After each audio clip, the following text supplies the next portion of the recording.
شیخ Saadi رحمت اللہ علیہ فرماتے ہیں کہ پسر نوح با بداں بنشست، پسر نوح با بداں بنشست، خاندان نبوتش گم شد، سگے اصحاب کہف روزے چند، پائے نیکاں گرفت و مردم شد۔ دو واقعے ہیں قرآن میں، ان کی طرف اشارہ کرتے ہیں اور فرماتے ہیں کہ لوگوں، نوح علیہ السلام کا بیٹا تھا، کس کا چشم و چراغ ہے؟ خاندان نبوت کا چشم و چراغ ہے۔ لیکن سانحہ کیا ہوا کہ بروں کی صحبت میں جا بیٹھا، بروں کی مجلس میں جا بیٹھا، بروں کا ہم نشین بن گیا، تو کیا ہوا؟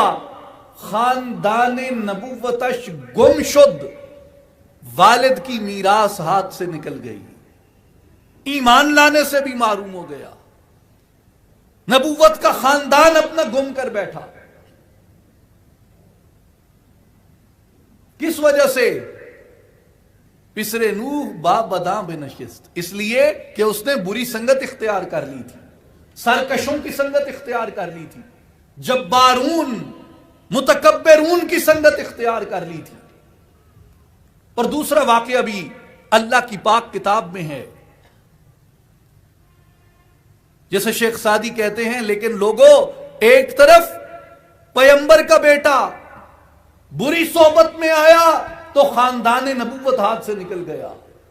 اور ایک طرف ایک چرواہے کا کتا تھا، ایک چرواہے کا کتا تھا، اس نے دیکھا اللہ کے نیک بندے جا رہے ہیں، اللہ کے نیک بندوں کے پیچھے ہو لیا۔ امام قرطبی رحمت اللہ علیہ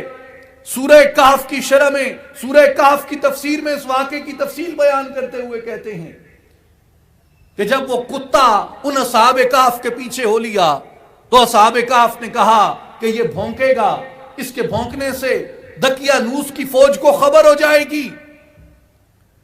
فوج ہمارے پیچھے آ جائے گی، لوگ ہمارے پیچھے آ جائیں گے، تو وہ کتے کو پیچھے بھگاتے تھے کہ ہمارے راستے سے ہٹ جاؤ۔ لیکن اس کتے کے بارے میں امام قرطبی رحمت اللہ علیہ لکھتے ہیں کہ وہ کتا اپنے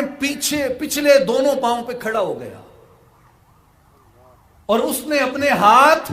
جو آگے کے پاؤں تھے، جو اس کے ہاتھ ہوتے ہیں، وہ دونوں ہاتھ اس نے فضا میں بلند کیے اور رب ذوالجلال کی بارگاہ میں دعا کی، مولا آج گویائی کی طاقت دے دے۔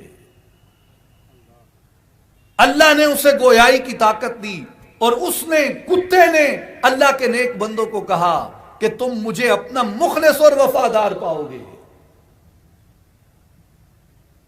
تو شیخ سعدی کہتے ہیں سگے اصحاب کہف روزے چند، اصحاب کہف کا کتا چند دن ان نیکوں کے قدموں پہ چلا، نیکوں کے پاؤں پہ چلا، نیکوں کی صحبت میں رہا، نیکوں کا پہرے دار رہا، نیکوں کا وفادار رہا۔ وہ اندر غار میں سوئے ہیں، یہ باہر پاؤں پھیلا کے بیٹھا ہے، پائے نیکاں گرفت و مردم شد۔ اللہ نے نیکوں کی سنگت کی وجہ سے کتے کا معاملہ قیامت کے دن اپنے بندوں کے ساتھ کر دیا۔ عارف کھڑی، جنہیں رومی کشمیر کہتے ہیں، حضرت میاں محمد بخش رحمت اللہ علیہ، قرآن پاک کی اسی آیت کے تحت کونوا مع الصادقین کے تحت لکھتے ہیں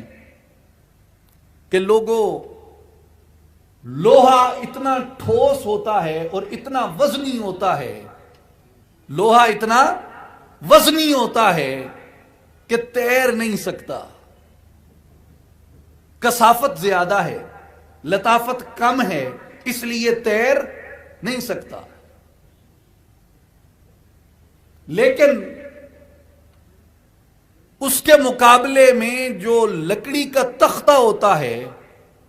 اس میں لطافت زیادہ ہوتی ہے، کثافت کم ہوتی ہے، اس لیے اس کو جب تم پانی میں رکھتے ہو تو وہ لکڑی کا تختہ خود تیر لیتا ہے، نہ صرف خود تیر لیتا ہے، لکڑی کے تختے پہ لوہا رکھ دو وہ لوہا بھی ساتھ تیرتا ہے۔ فضل تیرے نل لوئے تر دے،